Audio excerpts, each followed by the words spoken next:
President Swigert, trustees, distinguished guests, my fellow honorees, my shero, Dr. Dorothy Height, graduates, parents, friends, what a deep honor to be here today for me. I think Dr. Gates said it best. You can receive a lot of awards in your life, but there is nothing better.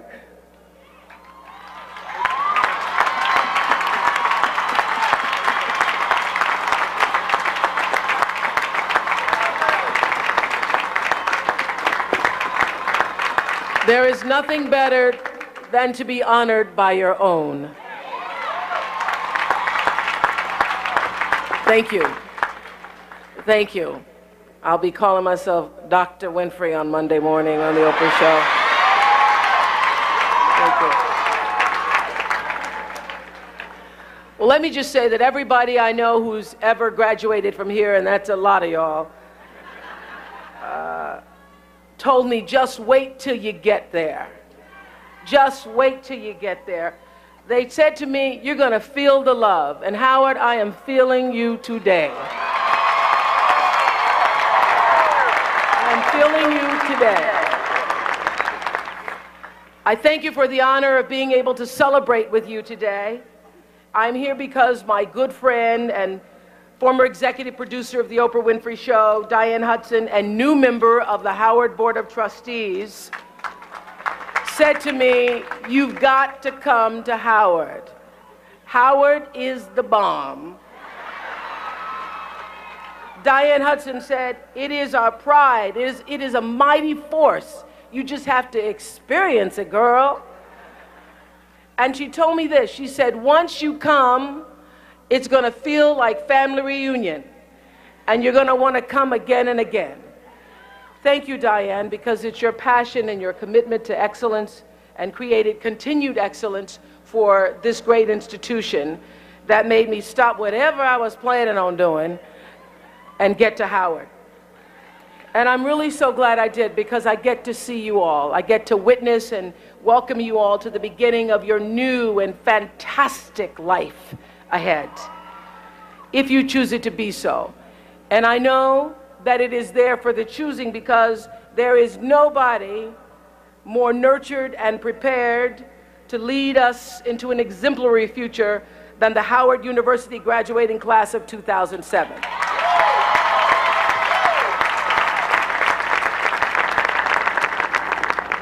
I can say that nobody knows for sure where you'll go in your life, what impact you will have on others, but each one of us may have a better chance than most, because you all have spent 4 years responding to the nurturing, which is the truest meaning of teaching. You've sat in your different classes, you've tested, you've done your reports, you've turned in your exams, and you deserve to be here today. Congratulations. And after all the partying is over, and I know there will be some partying up in here, the anxiety may start to creep in. What do you now do with all of this education? I'm here to tell you today, don't worry. Don't worry about it. Relax. Take a breath. You're in really good hands, because God's got your back. All you need to do is know who you are. And I know you know who you are, because I have, as a part of my Harpo production team, 2 former graduates of Howard, 1991 and 94, Terry Mitchell and Jackie Taylor, who came with me today. And all the way here, they were telling me that when you leave Howard, one thing you know for sure is who you are. Because Howard teaches you to define yourself by your own terms and not by somebody else's definition. So here are a few things I want you to know that I know for sure. Don't be afraid. All you have to know is who you are, because there is no such thing as failure. There is no such thing as failure. What other people label or might try to call failure, I have learned, is just God's way of pointing you in a new direction. So it's true, you may take several paths that end up on what might be a dead end for you at the moment. But this is what I also know for sure. You must trust in the words of my favorite Bible verse that say, and know that the Lord will lead you to a rock that is higher than thou. Every one of us has a calling. There's a reason why you are here. I know this for sure. And that reason is greater than any degree. It's greater than any paycheck. And it's greater than anything anybody can tell you that you're supposed to do. Your real job is to find out what the reason is and get about the business of doing it. Your calling isn't something that somebody can tell you about. It's what you feel. It is a part of your life force. It is the thing that gives you juice, the thing that you're supposed to do. And nobody can tell you what that is. You know it inside yourself. You know, I come from good stock. Dr. Swigert was mentioning my grandmother who had a dream for me, and her dream was not a big dream. Her dream was that one day I could grow up. She used to say, I want you to grow up and get yourself some good white folks. Because my grandmother was a maid and she worked for white folks her whole life. And her idea of having a big dream was to have white folks who at least treated her with some dignity, who showed her a little bit respect. And she used to say, I hope you get some good white folks that are kind to you. And I regret that she didn't live past 1963 to see that I did grow up and get some really good white folks working for me.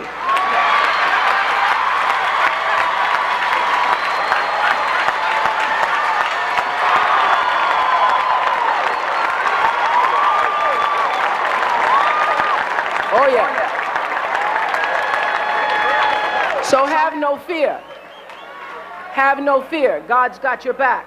And sometimes you find out what you're supposed to be doing by doing the things you're not supposed to do.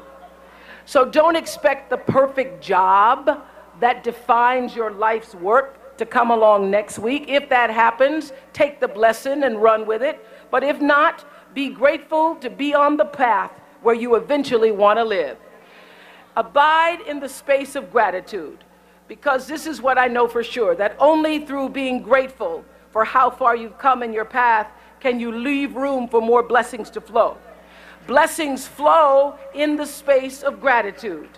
Everything in your life is happening to teach you more about yourself. So even in a crisis, be grateful. When disappointed, be grateful.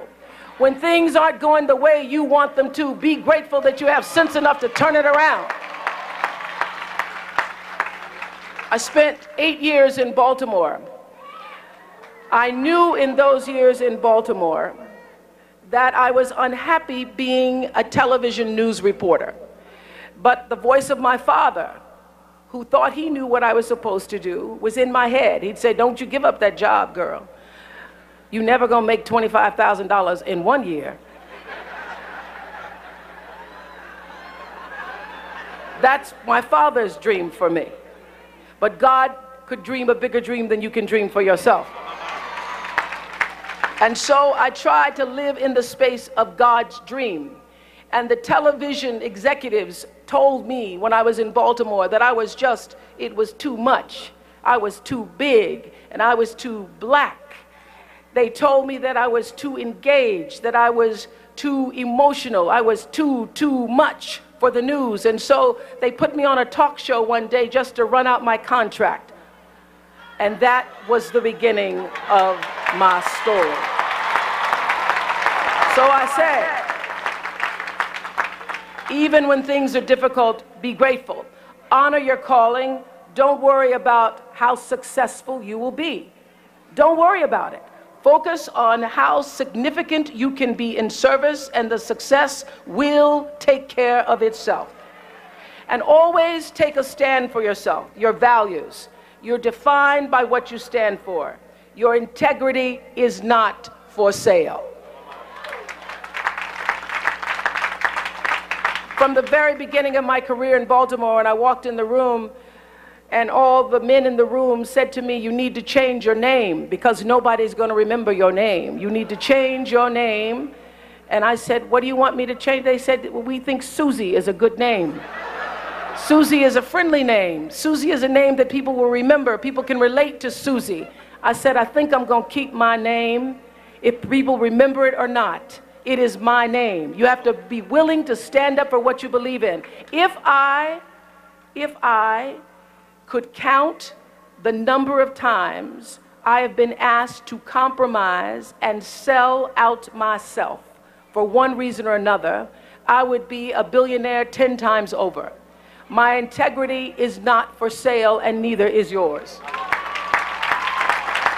There were many times, Diane Hudson, who was working with me for 20 years, can tell you this, many times when we were told that we would lose the advertisers, we would lose the ratings. I said, I'm going to take the high road. They said, you won't be able to survive in this business taking the high road. You won't be able to get the numbers.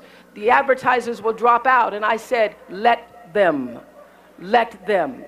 We will chart our own course. We will stand up for what we believe in. And 21 years later, we're still the #1 show.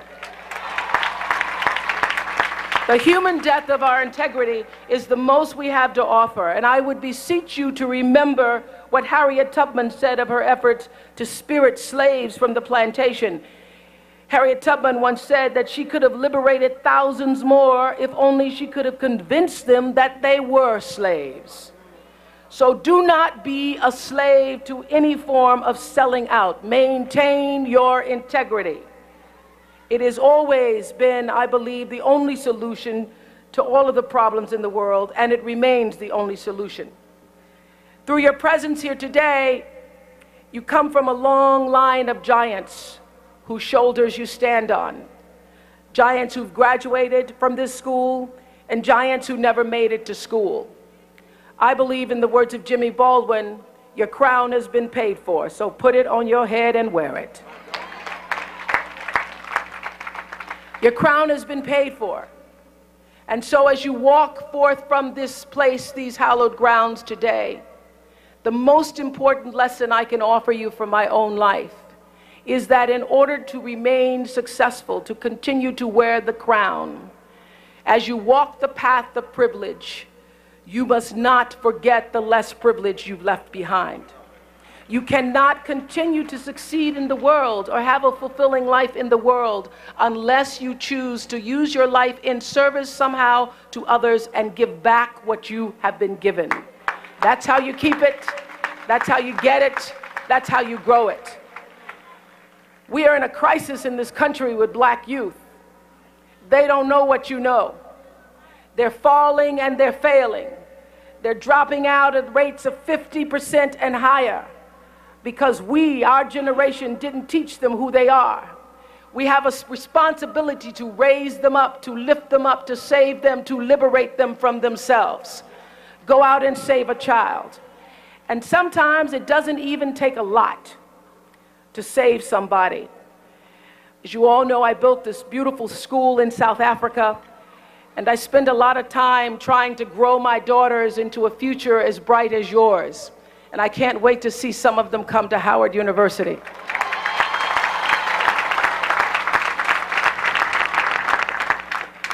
Recently, I was with them, and we were all sitting around talking about careers and the possibility for them. And I speak to what is possible. When you see me, you see what is possible. Many years ago, I saw Sidney Poitier receive the Academy Award in 1964. I was 10 years old, and I watched him get the Academy Award for Lilies of the Field. And as he accepted his award, I'd never seen a black man on television in a suit. I'd never seen a black man get out of a limousine and go anywhere on television. And when I saw Sidney Poitier accept his Academy Award for Lilies of the Field, I remember sitting on my linoleum floor, babysitting for my half-sister and brother, saying, if a black man can do that, I wonder what I can do. I stand here a symbol of what is possible when you believe in the dream of your own life. I stand as a symbol of that turtle on the fence. Somebody helped me to get here, just as I know you were helped to get here, Howard, because I know a lot of you came here with only the clothes on your back and a dream for what could be. And so as you have been saved, as you have been liberated, you must liberate others. I want to share this story about one of our honorees here today. I was in class with all of my girls, and we were talking about careers, and a lot of my girls say they want to be doctors because they have seen the ravages of AIDS and they want to grow up and be doctors, and some say they want to teach, and others say they want to sing or act or dance. And there was one girl who said she wanted to be a historian. And all the other girls started to snicker because I don't think they'd heard the word historian. And later that afternoon, I saw her sitting in the computer lab, and she was slumped in the chair. And I said, "Bindeli, tell me, why are you sitting slumped in the chair?" And she said, "I'm feeling very silly. I'm feeling very, very, very sad." I said, "Why?" She said, "Because I'm not like the other girls. They all want to be really fun things. But I have to tell you, Mom Oprah, history is my passion. When I read about the ancestors, it makes me come alive." So we were sitting there at the computer, and I said, "You know what? I know a famous historian. Let's see if we can look him up on the computer." And so we punched in Dr. Henry Louis Gates. And her expression was, "You mean he's black?" And she said, "And is he alive?" I said, "Yeah, he's both black and alive." I said, "You know what? I'm going to email him and see if he'll email us back." So I emailed Dr. Henry Louis Gates, and I told him about my daughter, who was feeling ostracized because she wasn't like all the other girls who wanted to be fun things. And Dr. Gates emailed back a 3-page letter telling her how, as a young boy, he too was one of the only ones who wanted to be a scholar, a Rhodes Scholar, telling her how they carry the torch of our ancestors into the future, telling her how it's all right to be what you want to be. And as she read that letter, I had her read the letter out loud before me. I saw her shoulders get a little straighter. I saw her head get a little taller. I saw her straighten her back. And I saw the biggest smile I've ever seen come from the face of a child. And I said, "Tell me how you're feeling now." She said, "I'm feeling all right. I'm feeling like I'm not the only one." And so in that moment, through a letter, I saw her get saved. I know that it's possible to do for every one of our lives, every one of us in our lives, to help somebody, to liberate somebody, to save somebody. I know that the motto for Howard is truth and service. And I know when you move through life living your own truth and live through the paradigm of service, you too will be all right. So I beseech you to go forth and serve. Serve first yourself. Honor your calling. Do what you're supposed to do. Honor your Creator, your family, your ancestors. And when you walk this path of privilege, don't forget the less privileged you leave behind.